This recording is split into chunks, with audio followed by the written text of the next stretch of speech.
Bom dia! Está começando o programa Médico da Família. Hoje é quinta-feira, dia 3 de julho. Estamos em período de férias escolares. É quando as crianças podem aproveitar e curtir o dia sem compromissos e sem horário marcado para nada. Brincar na rua ou na casa do coleguinha por mais tempo, jogar videogame, ficar no computador ou assistir televisão até mais tarde. É o desejo de todas as crianças. Mas, será que essa falta de rotina é saudável para eles e para a família? Sair completamente da rotina pode desregular o relógio biológico e trazer muitos prejuízos para pais e filhos. Dormir bem é fundamental.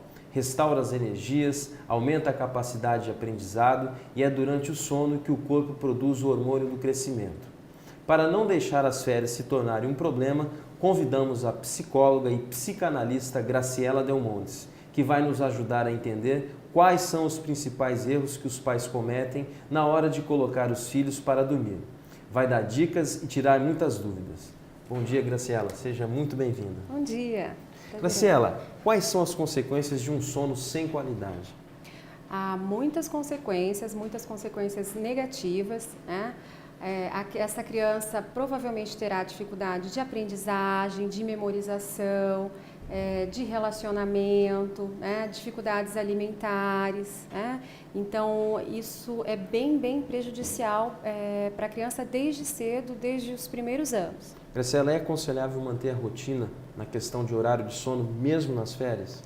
Sim, né? Não é porque é férias que tudo é permitido, né? Então, não é porque é férias que vai comer a criança. A gente poderia dar um exemplo assim com a alimentação, né? Não é porque está de férias que vai comer tudo que quer, na quantidade que quer, não é verdade?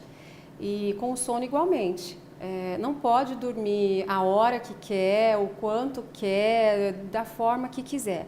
Então, tem que ter um combinado, né, sobre o sono, que vai depender bastante da idade dessa criança, né? Se é uma criança bem pequena, se é uma criança em idade escolar, se é um adolescente, né?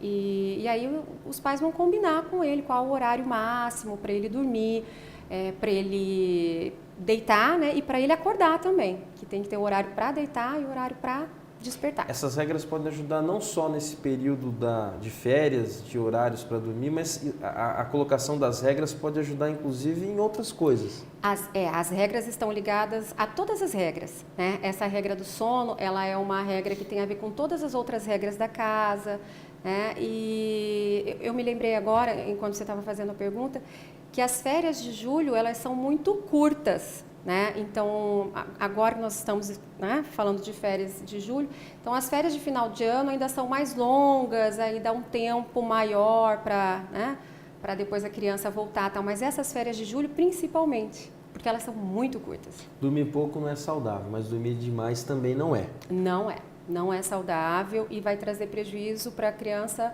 da mesma forma, né? Ela se ausentar das atividades da casa, do convívio com os irmãos, do convívio com a família, né, de brincar, de se alimentar nos horários certos e ficar uma criança mais parada, mais preguiçosona, né?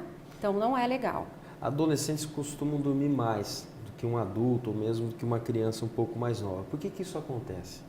Tem toda uma questão hormonal, né, fisiológica da adolescência, que é diferente, eles têm mais sono mesmo, e tem uma questão psíquica também da adolescência, né, que é bem diferente. Então, às vezes, esse sono excessivo do adolescente pode ser uma fuga, uma tentativa de isolamento, né, dele ficar isolado, dele fugir da realidade.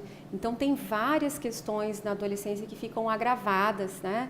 E o adolescente, muito mais do que a criança, usa o sono para fugir da realidade. Graciela, como que você orientaria os pais de um adolescente, por exemplo, que vai dormir sempre tarde, independente de ser férias ou não, que acorda muito tarde, que resolve, por exemplo, eu falo isso porque a gente observa isso às vezes, muda até o horário que estuda, passa para a noite porque quer dormir mais tarde. O que você orientaria? Então, é como se tivesse que fazer uma pausa, né, Kleber? Assim, parar tudo que está bagunçado e tentar reorganizar.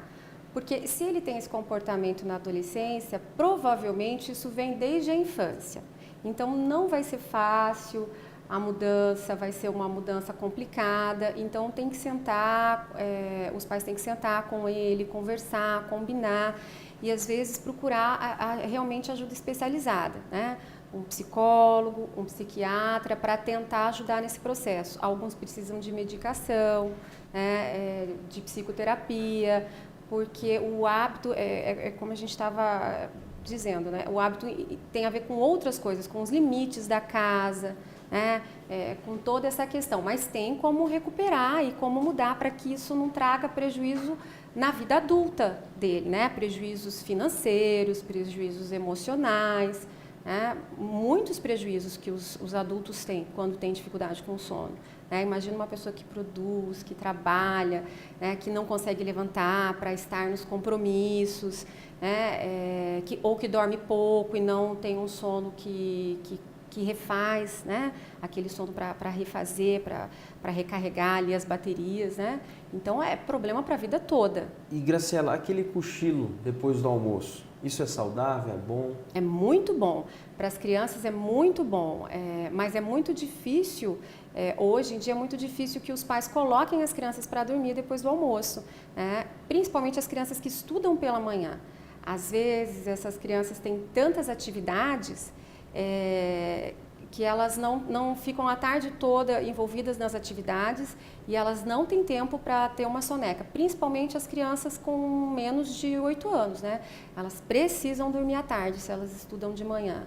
Nas escolinhas, eles colocam as crianças na caminha, colocam para dormir, o que é perfeito, né? Porque se ela não dormir, ela descansa, né? Ela fica ali quietinha, fica ali pensando, então é um processo de acostumar ali com essa questão do descansar, pegar no sono, tá? Aprender a se colocar para dormir, né? Perfeito.